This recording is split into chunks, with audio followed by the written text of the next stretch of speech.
here in the art department, and it is my very great pleasure to introduce Cheyenne Julien. First, this is a series of lectures that we do, and the next one that we're having is going to be on October 30th. Michael Berryhill, who is a painter, will be here to speak about his work. Same time, same place, so be here for that as well. So Cheyenne Julien is a Bronx-based painter who received her BFA from the Rhode Island School of Design in 2016.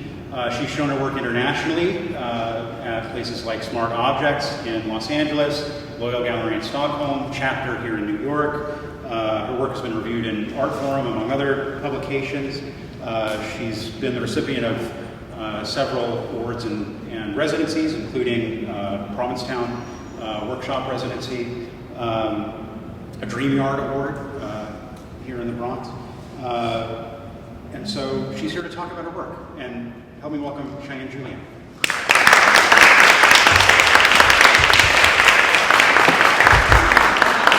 Thank you so much for that introduction and for having me here.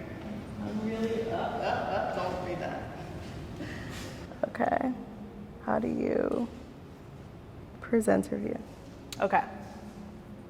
I'm really excited to be here, specifically because I'm from the Bronx and I grew up a couple of blocks away from here. And this school in general just played a really big role in my life because I used to come here a lot in elementary school, take swimming lessons here. I remember giving a poetry recital here one time in one of the auditoriums, and someone at the back just like screamed at me saying, "Talk louder," and I just kind of froze up and ran off stage. So I kind of remember that. And thinking of coming back here just gave me a lot of bad flashbacks, but I'm happy that this room is small enough that you can all hear me fine. So I'm going to talk about the building that I grew up in, which is Tracy Towers. You've probably seen it if you go here. And I grew up here with both my parents and my brother.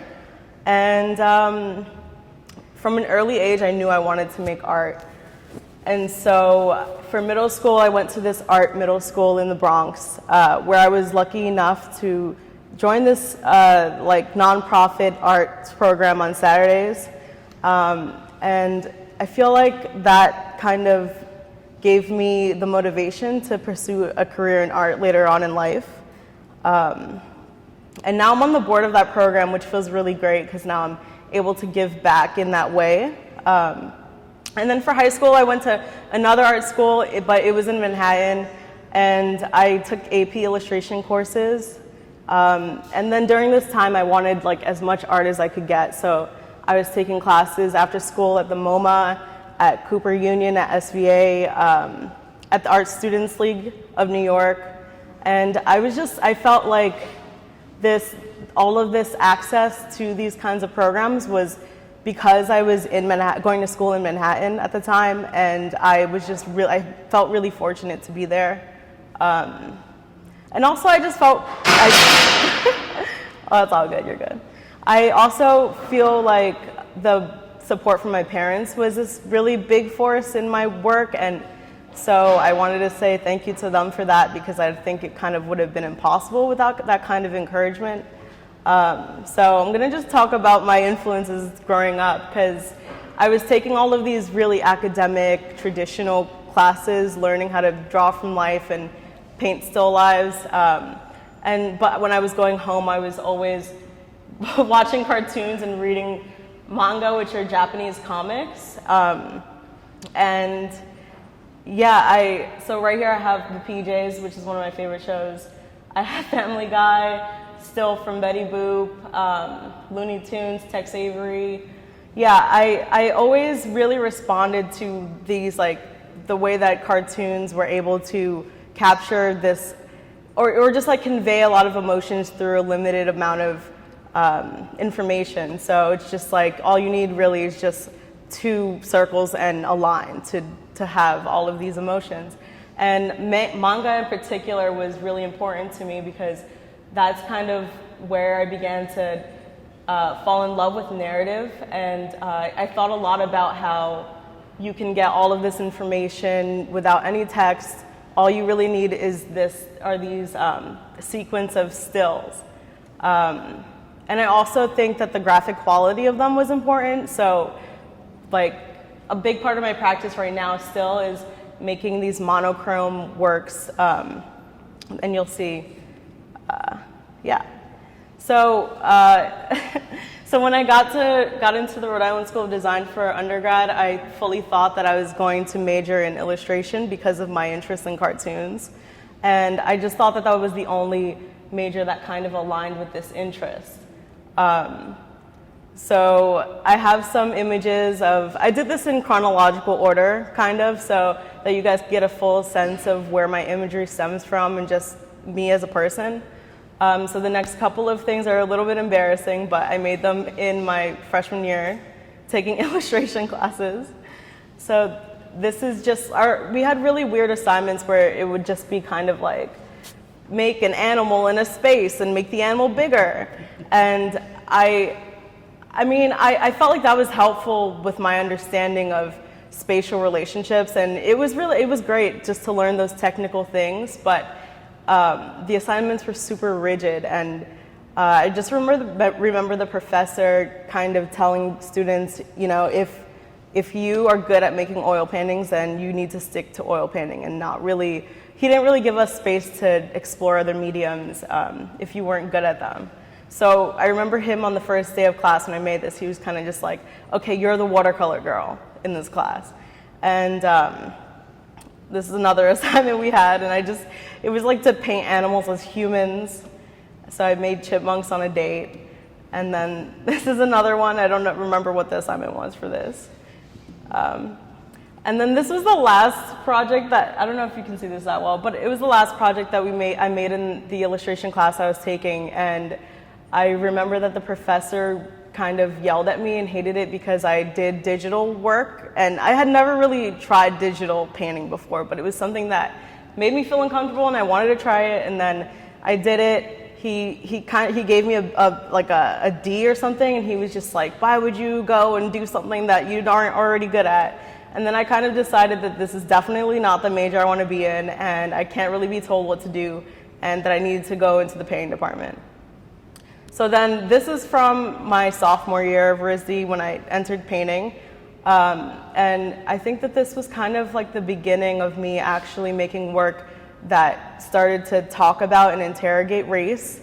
And I was thinking a lot about like my body and the violence that is imposed on the bodies of Black women. And this was my first time actually like having the space to think about those things through my work.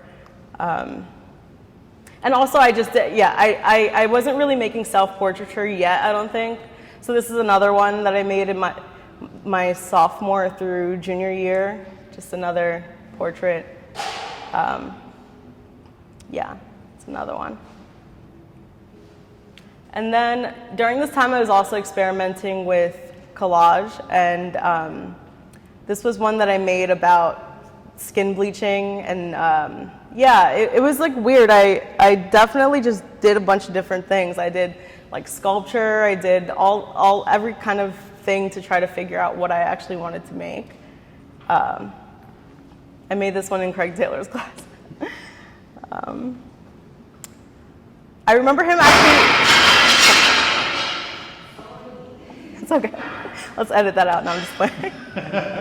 No, but I remember the critique that Craig gave me actually was just that I didn't give the bodies faces, and I think that that's something that stayed with me because I never did that again, kind of, and I realized that I wanted my figures to have a sense of humanity and autonomy, and I didn't want these faceless bodies. And I did that on this one too. This was a picture of my dad from the 80s that I like kind of just took out all the information and left black. And then this was just me kind of like making like weird drawings. And then this was in my junior year.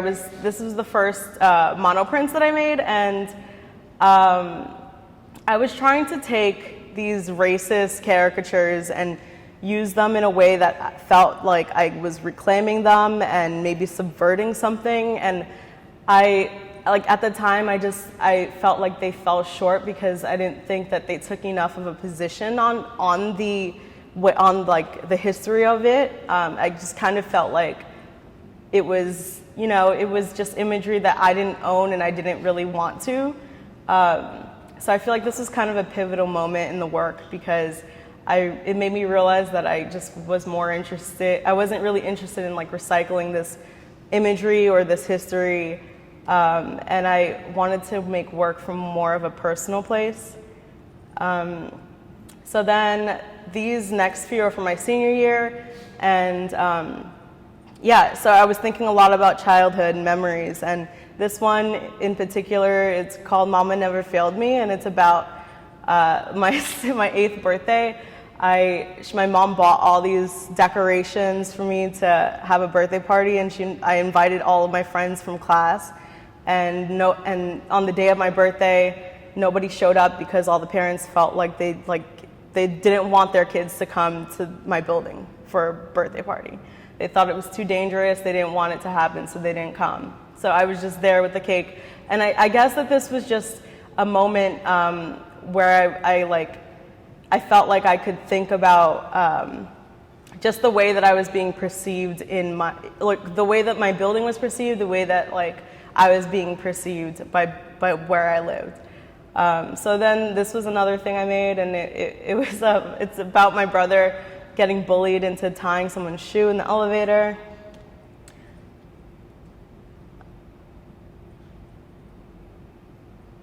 This one is of my cousin.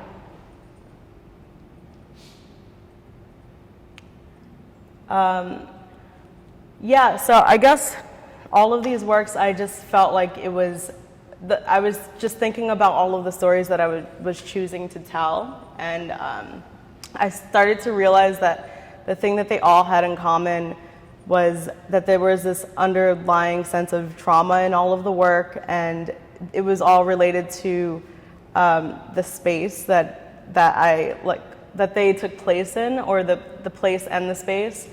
So I began to read a lot about environmental racism at this time, and just about how racism can be felt through physical spaces, through the physical spaces that we inhabit.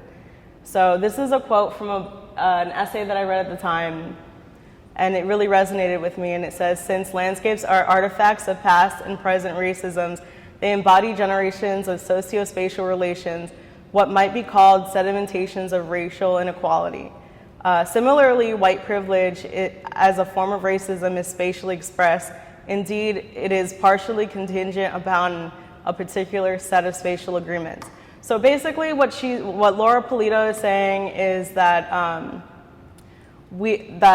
she's just saying that spaces are made out of racist history, and that racism contributes to the way that the urban landscape is shaped and formed, and how predominantly non-white neighborhoods are typically more polluted, have less access to education, are given less resources, less healthy foods, are more heavily policed. Just all of these things come through racism, and so this led me to start to think about my building specifically, and just growing up in that structure. And when I started researching it, I realized that the architect that made Tracy Towers is this famous architect named Paul Rudolph, who was one of the most famous architects, and he was the chair of Yale, made the arts and architecture building there. And he made work out of this style called brutalism, which was all about just making the building as bare and as raw and as utilitarian as possible. So it's a lot of concrete slabs, it's a lot of ribbed bricks. It's like our parking lot is just this bare concrete slab, basically. So in the 70s, he was commissioned by Mitchell Lama, the Mitchell Lama Affordable Housing Program, to create buildings in moderate income neighborhoods. And I just saw all these parallels between just like the structure itself and the ways that the way that a prison is built. And yeah, so this was the first time where I started to make all these connections. So then I made these series this is my last semester in my senior year of undergrad, and I was making a series of charcoal drawings that were like of the space of my building. So a lot of these repeated like archways and windows, and I created this like weird blob character kind of as this as this like character that would have like no kind of autonomy and kind of formless and like would kind of conform to whatever space it was in and be affected by the light, just like this malleable thing. And I thought like that made a lot of sense. So this is another one I made at the time. And it's really weird stuff. Like I look back at this and I'm like, that's really bizarre. But I was also at the same time reading a bunch of sci-fi novels. So I was reading like this guy, J.G. Ballard. He wrote this book called High Rise, which kind of reminded me a lot of my building. And the book is just about how in this building, since there are so many people in this confined space, that there is this more, like you can see the difference in class. And so I felt like that kind of informed a lot of the work at this time. And also I was reading Octavia Butler, who's a Black female writer, a novelist, and she writes a lot of stuff about Black women creating sci-fi narratives. I was reading Nala Hopkinson and Kay Jamison, a bunch of writers, like a lot of sci-fi, like weirdly enough, but I think it also kind of just reminded me of like the way that the structure was, felt very futuristic, but like not actually, just like the kind of futuristic, the kind of future that people would have envisioned in like the 70s as being like what a spaceship looked like. So this is another one.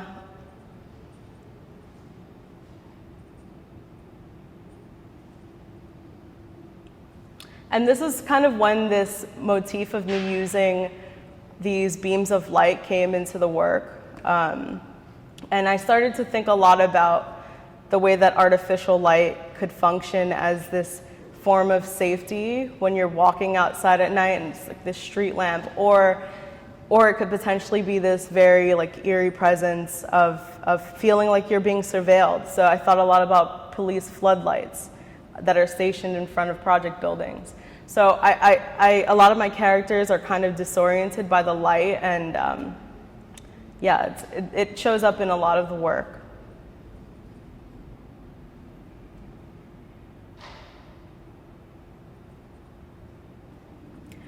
Okay, so this is when I finished at school, and I was still thinking about a lot of the things that I had read during that time.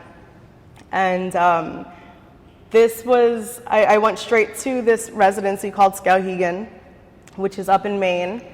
And it was my first time living in a very like wooded area.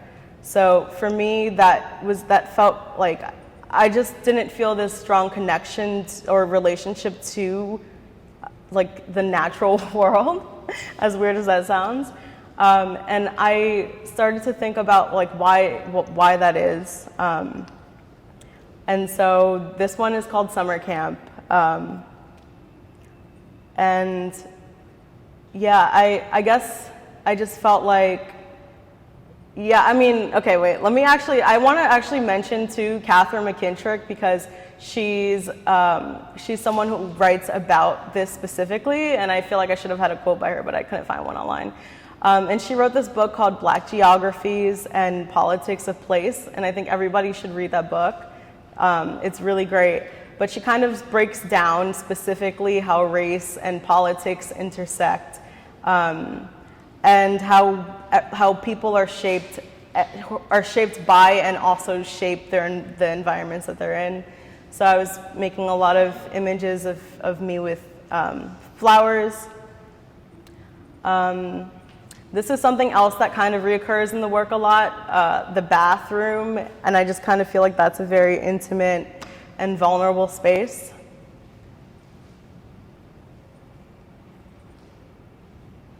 This one kind of like became my grandma weirdly, and I think that, I don't know, like I think subconsciously I keep painting her and she shows up in a lot of the works.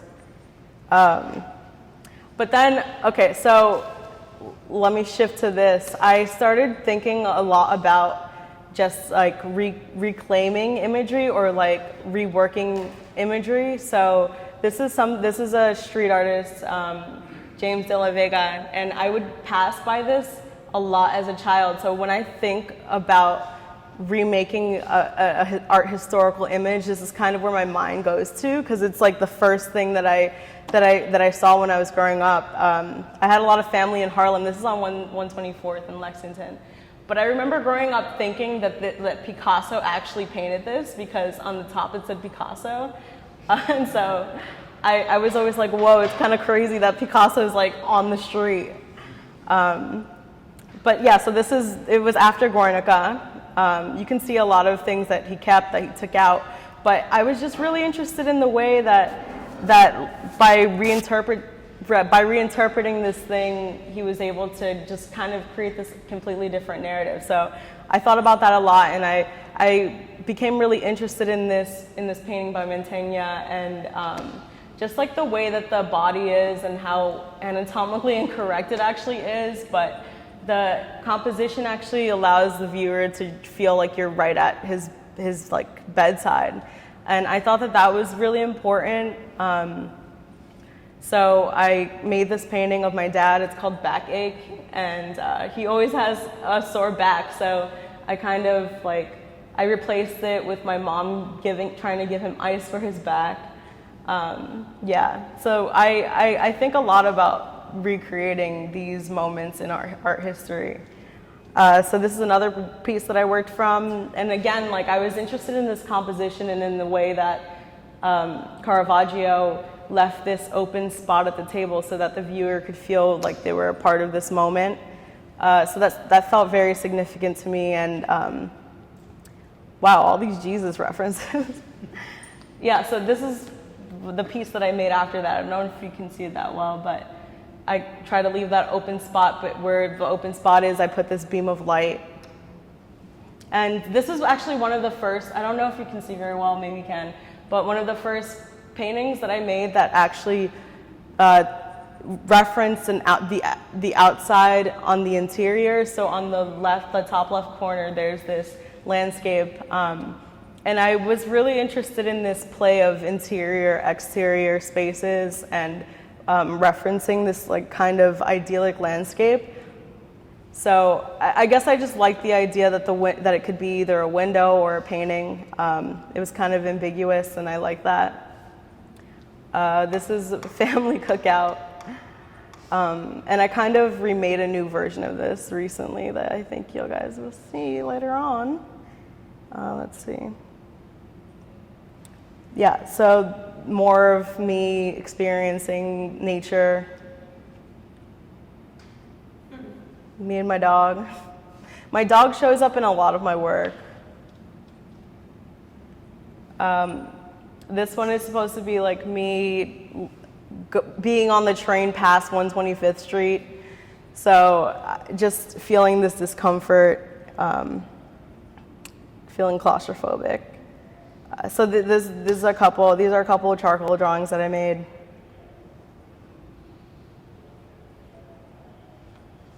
And I think that like I was interested in trying to depict natural light, because in a lot of my other ones they were all artificial, just like straight beams of light. And I think whenever it's moonlight or the sun, it's a lot less of a harsh light in the work.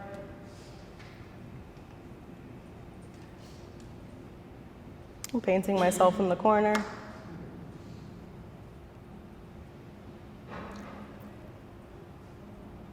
I think a lot also about dreams and about sleep. This one is called Studio Visit, and I was just thinking a lot about just the exploitative nature of being a Black woman in the art world, and just you know, like I also, this is another one where I felt like it was important to have the paintings that are hung up in the wall, on the wall of the studio, be both windows and landscapes. And then I started thinking a lot about the paint, the material of the paint, and the way that it's like an obvious, like it has obvious sexual implications, but also I think of it as like this form of erasure. And this is a theme that I continue to work with, but I've taken out the anonymous white hand because I felt like it was kind of, it felt a little bit too like obvious in some ways. This is me when I went to the desert for the first time. Another bathtub. Yeah, so this is another piece where I felt like ended up turning into my grandmother, and I have this memory of her when she would take care of me, that I would like go in the kitchen and she would just be at the table smoking a cigarette, and I placed this landscape painting behind her, and it just felt like a really, you know, like a sweet moment for me, even though I see how this could also be seen as really depressing. But I don't know. To me, this is a very like touching memory. This is when New York Magazine commissioned 50 different artists to create hypothetical covers that would end up becoming billboards around the city. And the prompt that they asked everyone to do was to make something that showed how you felt about New York in its current state. And so I felt like, you know, gentrification. I thought it was kind of funny because I had to kind of, like, I thought also, like, what would the illustrator in me do if I need to kind of get this point across? But I mean, although it might kind of be obvious in some ways, I think like it's also a little bit, I think there's also a lot of nuance within that. But yeah, I was really happy to be asked to do this because not many of the people who were asked to do it are actually from New York. So it felt really good. Me and my dog.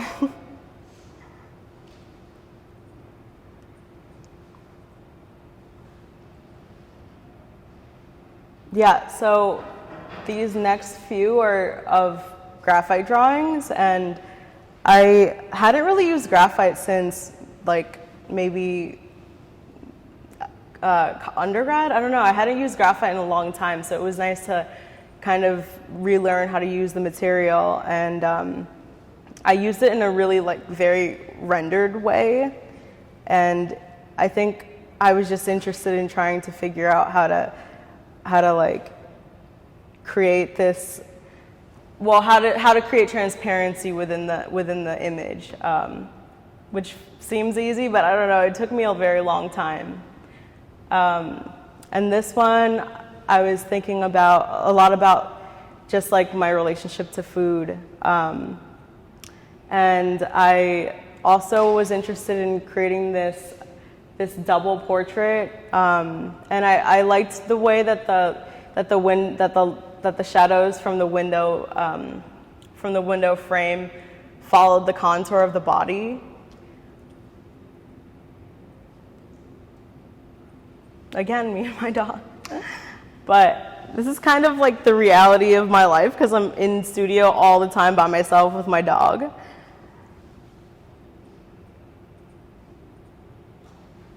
And like I said before, I think a lot about dreams and sleep. I have this really weird sleep disorder where I kind of have hallucinations sometimes.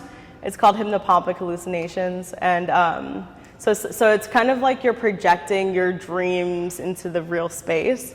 So sleep has always been kind of traumatic for me.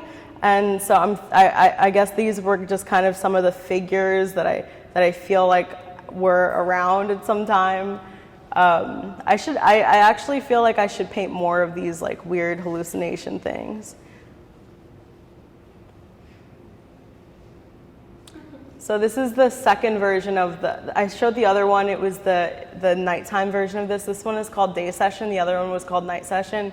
And I have like completely removed the hand from it. And I think that this one has is a lot less passive about like the paint. And yeah, I felt like that was a significant change.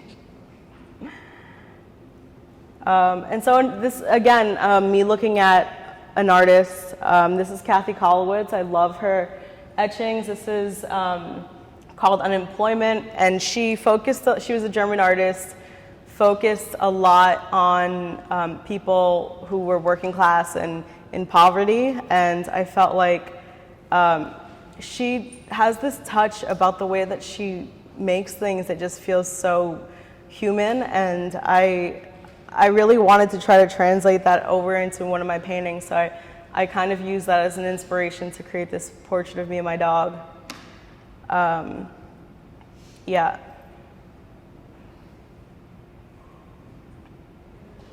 So I recently spent 7 months in Provincetown, which is at the end of Cape Cod, and I had no car and no ways of getting back to here. So it was kind of this really weird experience, and I was living on the beach. The sun was setting really early. It was really crazy. And so I was kind of going through a weird moment where I wanted to figure out like my faces again. So this one is called Imposter Syndrome. Yeah. And then I was making a ton of little landscape and interior paintings. So this one is of the window. That looks black, but in real life it's kind of this nice green color. But this was the only image I could find. All the other ones I didn't take photos of, but I was just really investigating the interior space and the landscape. Yeah, and I was trying to think of light in a more naturalistic way. And then this one is called Grooming, and I was interested in the fact that the hand painting the thing white was my hand and onto my dog. And I was kind of thinking of the way that the connotations that come along with owning a dog, and just like the way that I'm received in certain spaces versus others, or feeling welcomed in certain spaces having a dog, and feeling welcome when I don't have the dog with me. So that became kind of an interesting thing to me, and that's why I think I use her so much in a lot of the work. And I think that there are a lot of like racial undertones and class differences that come with owning a dog and being in a public space with one.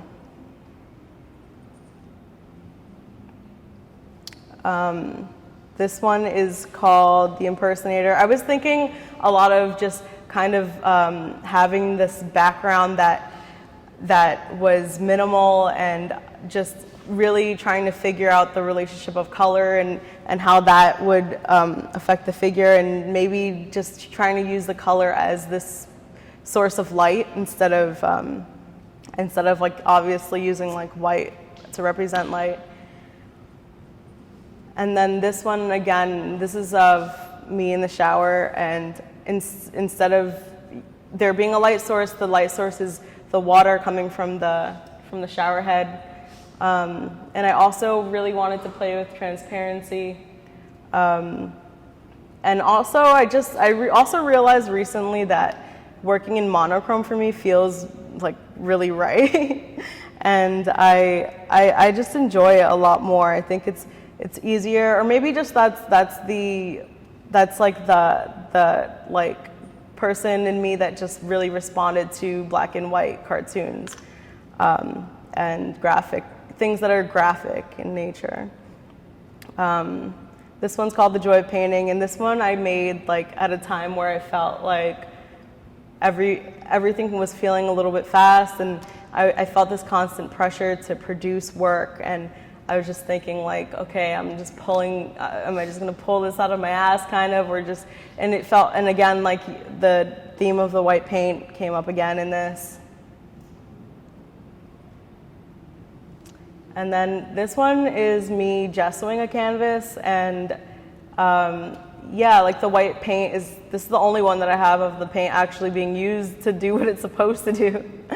But I thought that there were the sexual implications of all of those other paintings were still in this.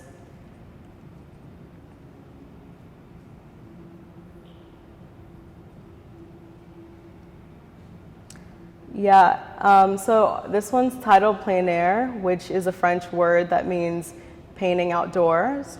And it's this tradition that is like a lot of painters know about this, and I was thinking a lot about the way that landscape paintings have been used as a tool for colonialism, and the ways that landscapes often were used to promote this false narrative of colonized places. So I thought of the idea, since I was living on the beach at this time, I was seeing a lot of people painting from the landscape, and then you would look at their canvas and it would look nothing like what's in front of them. So I kind of thought of this idea of me sticking my head in the sand and being like having something in front of me that I'm avoiding or not paying attention to or refuse to look at, and then painting with my ass.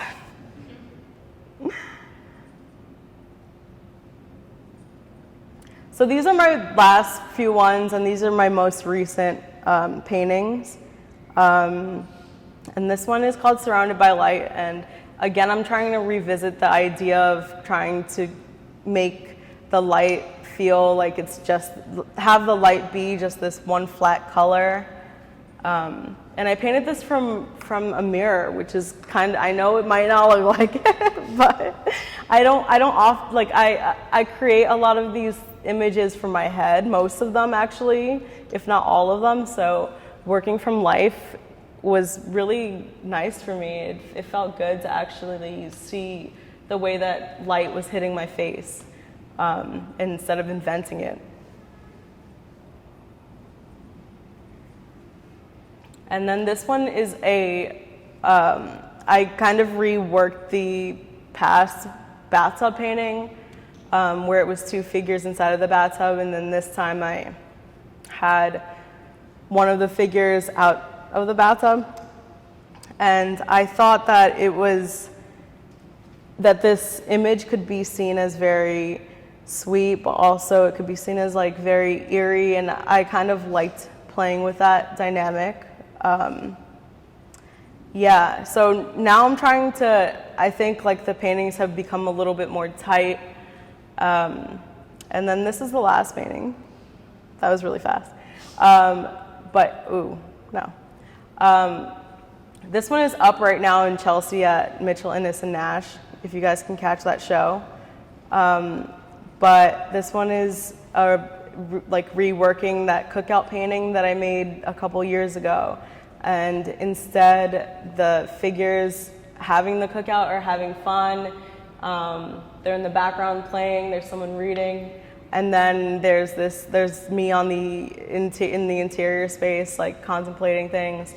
And I think that like going forward, I think I want to create more images that don't necessarily feel like this, that like being in nature is this disorienting or uncomfortable feeling. Like I want to create images where I feel, I deserve to be in these spaces. So I think that this is kind of the first step in doing that.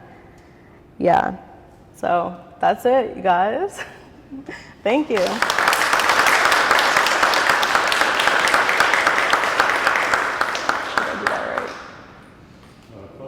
Oh God, don't read that.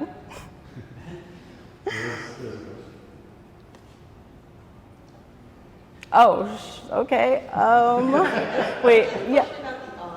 Oh yeah. Should I have this up? I don't. Yeah. Even just sort of looking off the side, it's almost like something specific that Mhm. to your more recent ones.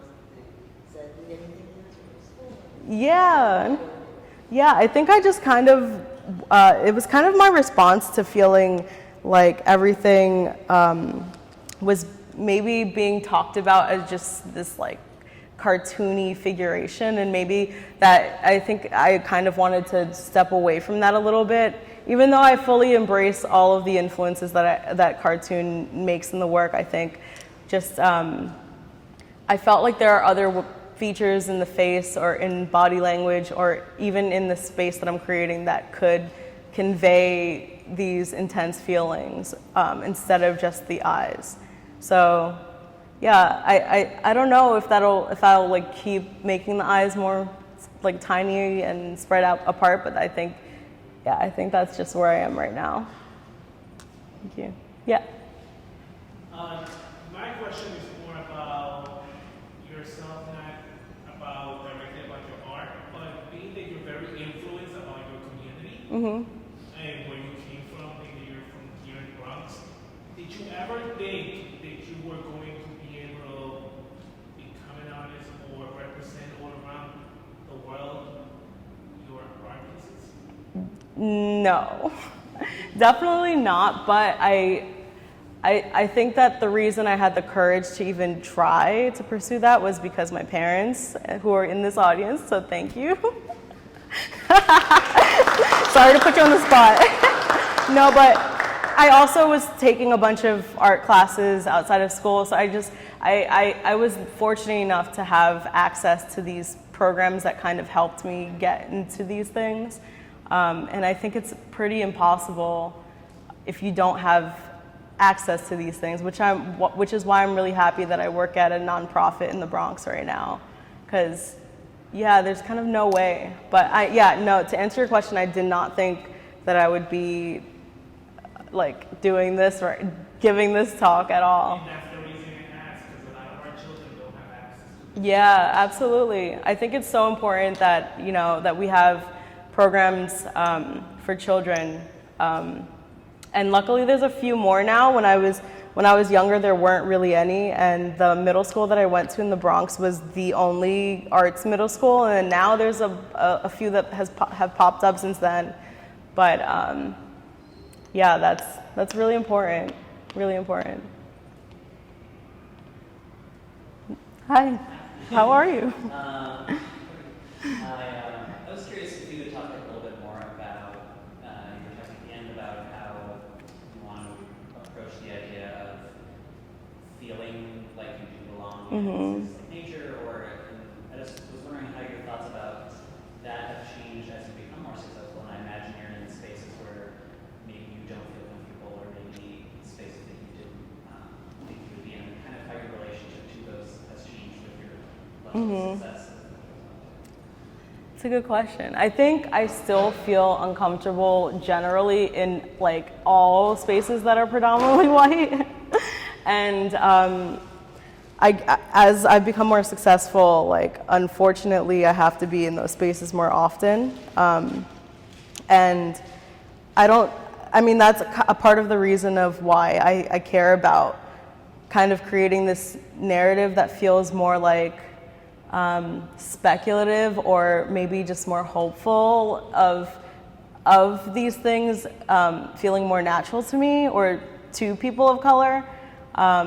Because I don't know, maybe something about just creating these like narratives that feel very just that show the inaccessibility kind of feels hopeless, and I don't want to keep feeling that way. So yeah, I kind of want to just be more hopeful in the work. And so I guess to answer your question, I still don't feel comfortable ever, but I think I'm better at faking it.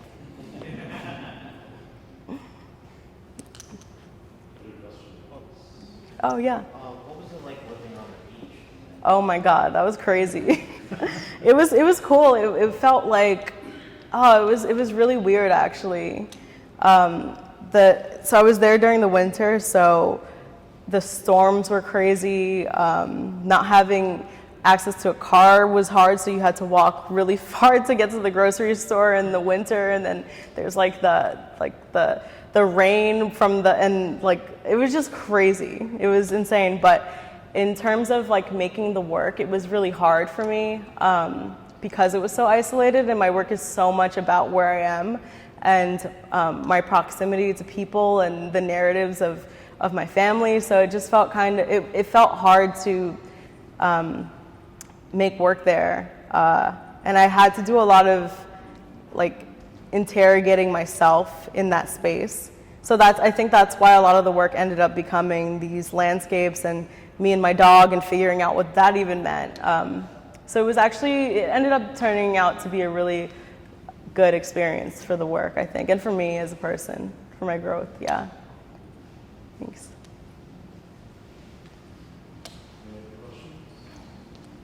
Do you have any advice for students who are about to finish school and recognize that? Yeah, absolutely. I feel like I tell everybody this, like every young person that I meet.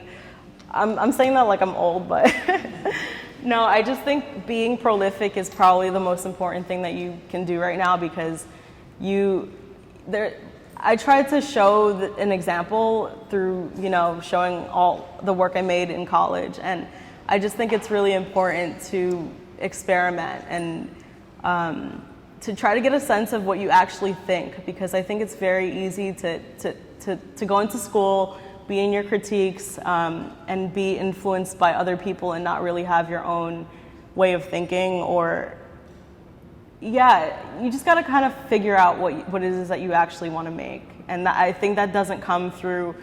I read a lot of different things. I don't think it comes through reading a lot only. I think it comes through just like actually making things. Yeah, so just make a lot of stuff. Yeah. All right, any other questions? All right, great, thanks so much. Thank you.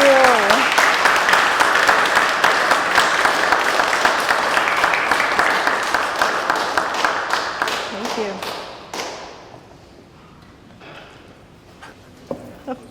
Thank you. Thank you so much. I'm happy. Excellent. That was fun.